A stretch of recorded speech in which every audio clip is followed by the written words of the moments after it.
Hello friends, कैसे हैं आप लोग? आई एम श्योर आप लोग अच्छे होंगे। मैं भी अच्छा हूँ। मार्केट में तो आपने देख लिया है, मार कार्ड बची हुई है और मैंने उसके लिए एक वीडियो बना लिया है। अगर आपने नहीं देखा है तो आप ज़रूर देखिए। अगर आप एक रिटेल इन्वेस्टर है या हालांकि अगर आप एक इन्वेस्टर हैं वो तो आपको ज़रूर देखना चाहिए। उसमें मैंने अपने इनपुट्स दिए हैं कि अगर पहले तो मार्केट में हो क्या रहा है कैसे रिटेल इन्वेस्टर को डराया जा रहा है।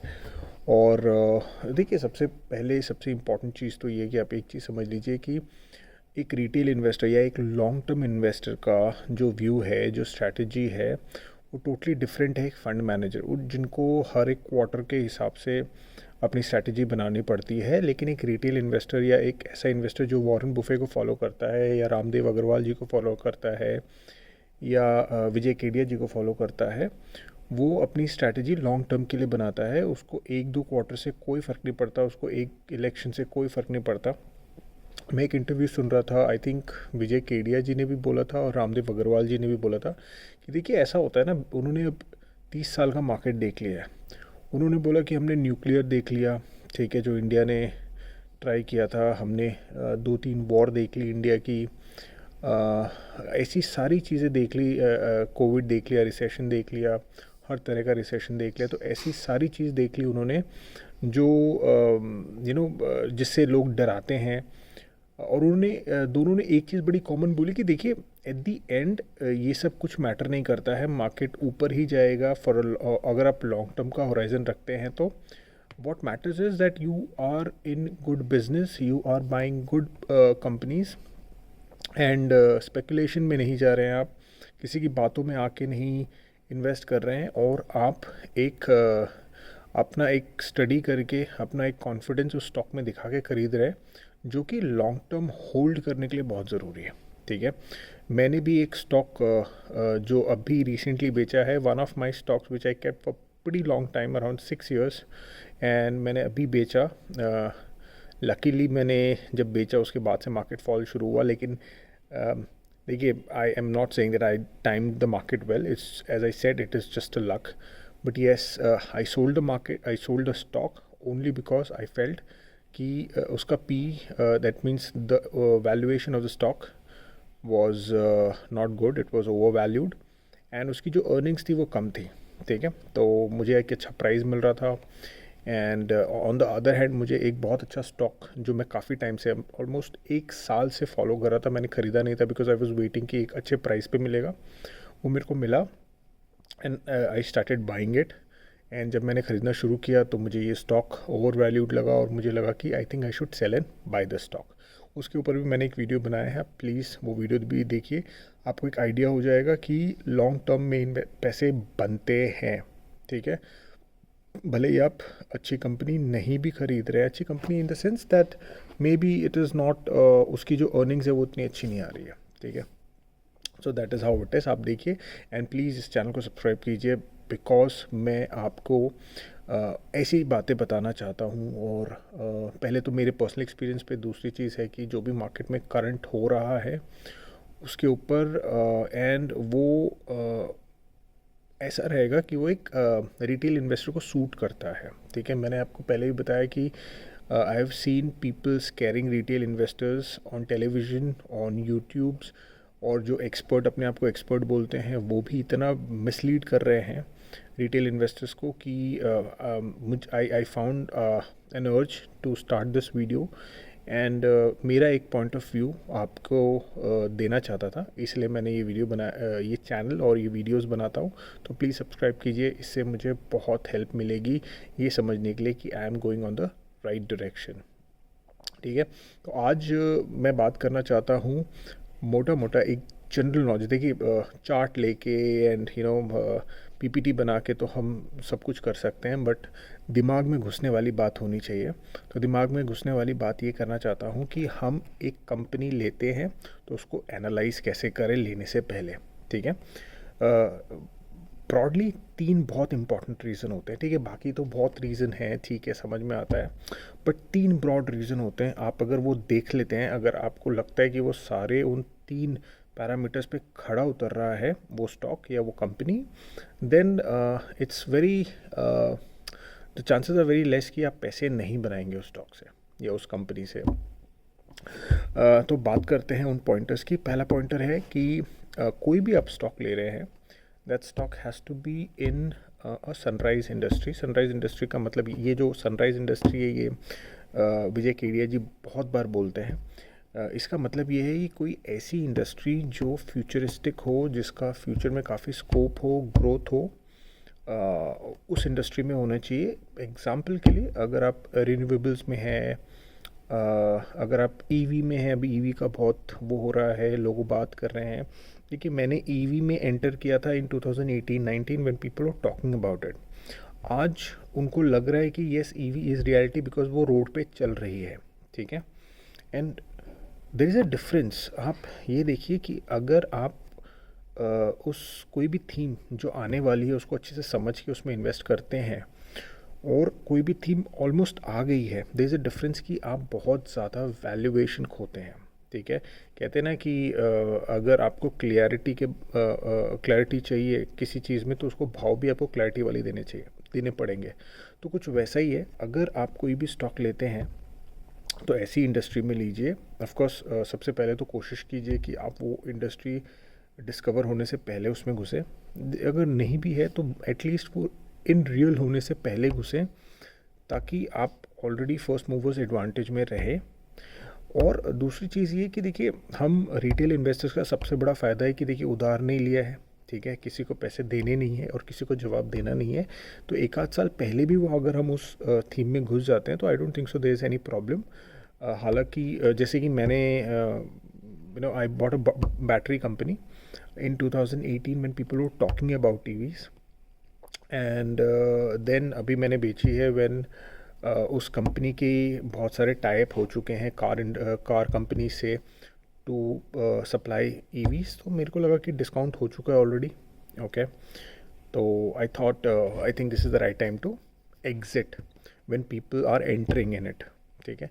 ठीक है, there can be a lot of discussion कि EV has a long way to go, आप बहुत जल्दी एग्जिट हो गए, but I feel that there is another industry which is going to be very good for India also. उसके बिना India grow नहीं कर सकता, which is financial industry, finance related industry, और उसकी वैल्यूएशंस भी काफ़ी अच्छी मिल रही थी। Then I thought of entering in it, and मुझे फंड्स की ज़रूरत थी तो आई सोल्ड दैट स्टॉक, ठीक है। So the point is that अगर आप कोई इंडस्ट्री सबसे पहले कोई स्टॉक देखना चाहते हैं तो इंडस्ट्री उसकी आप देखिए सनराइजिंग इंडस्ट्री होनी चाहिए।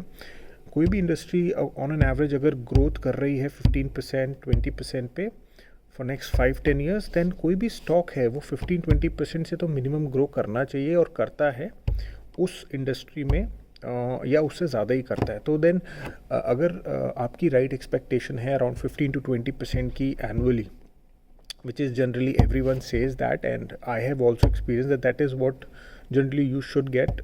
Of course you should have that expectation. ज़्यादा भी मिल सकता है, कम भी मिल सकता है, but stock market will give you around 50%, 15%. Generally people say that way. So अगर आप 15% की अपनी expectation रखते हैं, then अगर इंडस्ट्री ही 15% से ग्रो कर रही है तो आई थिंक उससे ज़्यादा ही आपको मिलेगा, ठीक है।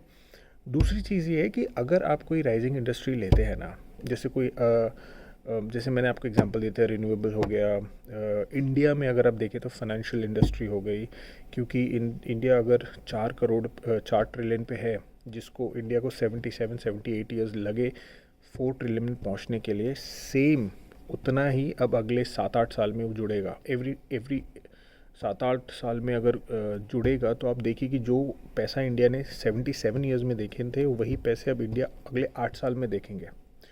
तो आप ये जो पैसा है ये इंडिया में कौन डिस्ट्रीब्यूट करेगा? कस्टमर्स को, क्लाइंट्स को, सिटीजन्स को, of course banks, NBFCs and other companies. So I felt that it has a long way to go, और काफ़ी अच्छी वैल्यूएशन पे मिल रहा था। सो वैसे ही आपको भी देखना पड़ेगा कि इंडस्ट्री ग्रो कर रही है, उसमें वो प्लेयर ग्रो कर रहे हैं, ठीक है। और वो जो इंडस्ट्री की आप बात कर रहे हैं, that industry has to have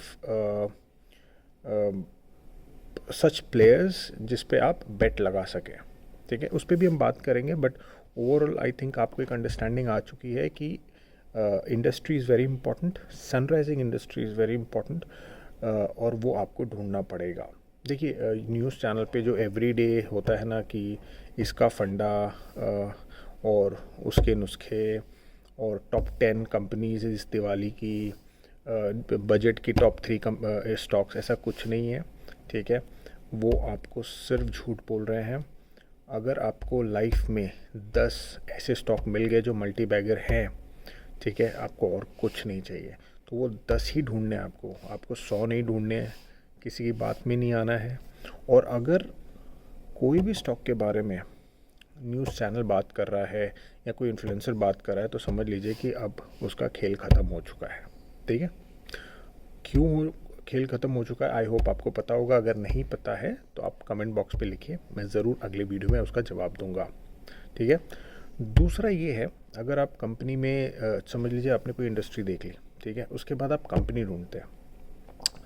company में management is the second most important thing, ठीक है।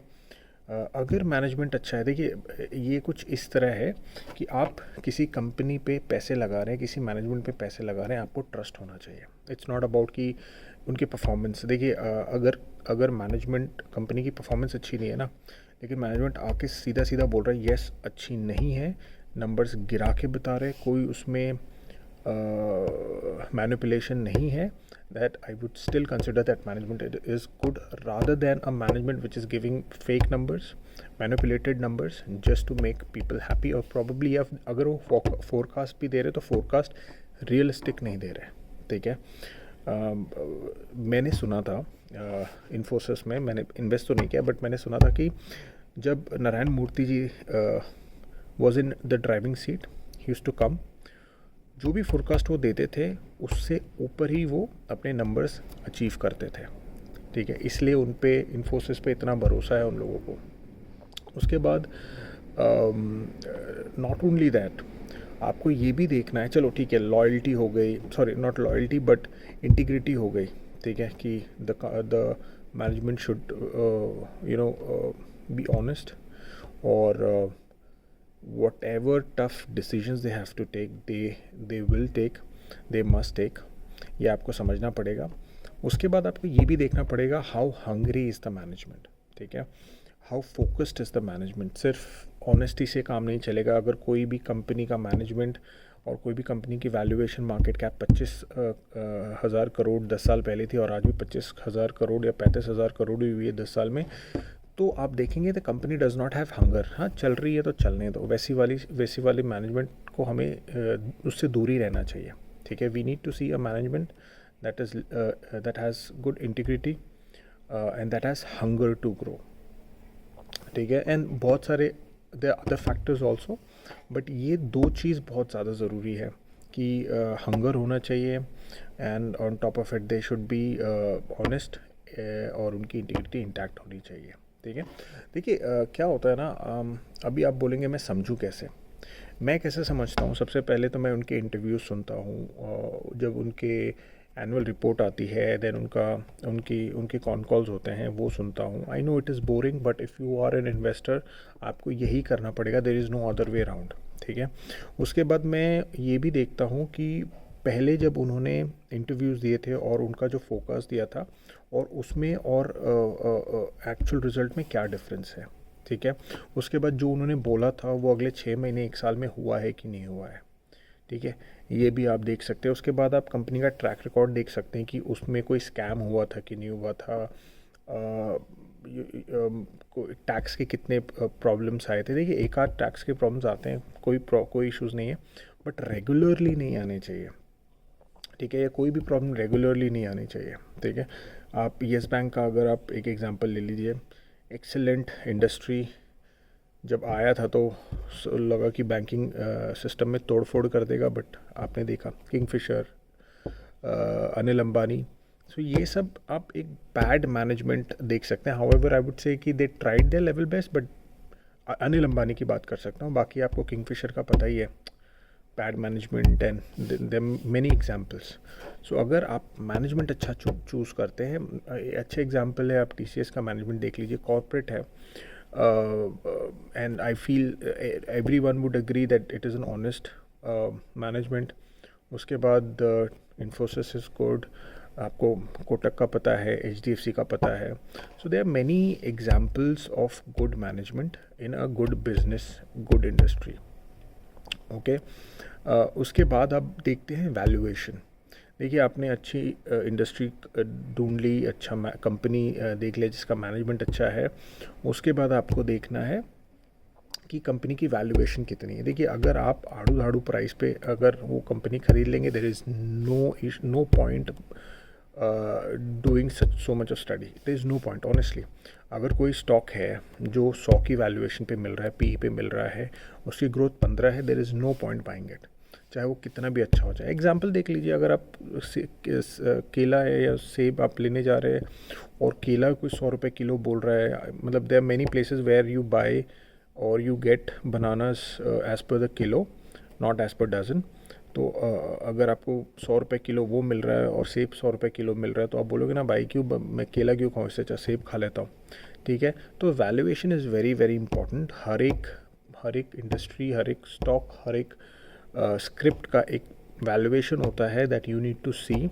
एंड उसके लिए आपको सारे कॉम्पिटिशन्स जो हैं उस स्टॉक के, वो आपको देखने पड़ेंगे, उनकी वैल्यूएशन क्या है, उनकी ग्रोथ क्या है.